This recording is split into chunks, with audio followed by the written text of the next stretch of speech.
Hello family, કેમ છો બધા? જય દ્વારકાધીશ, જય મુરલીધર. આપણે આવી ગયા ગુંદરી ઉપાડે. અહીંયા આ પડી આપણી ગાડી. ગુંદરી ઉપાડવાનું એ હાલે.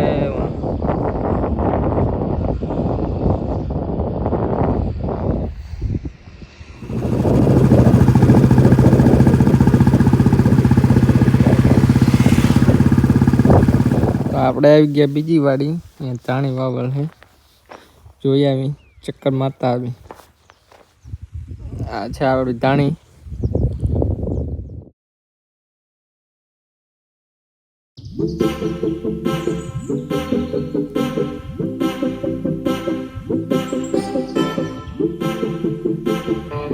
તો આપણે આવી ગયા ખેતરે. ચીણામાં પાણી ચાલુ છે, તો ચાલો જઈ પાણી ભરાઈએ.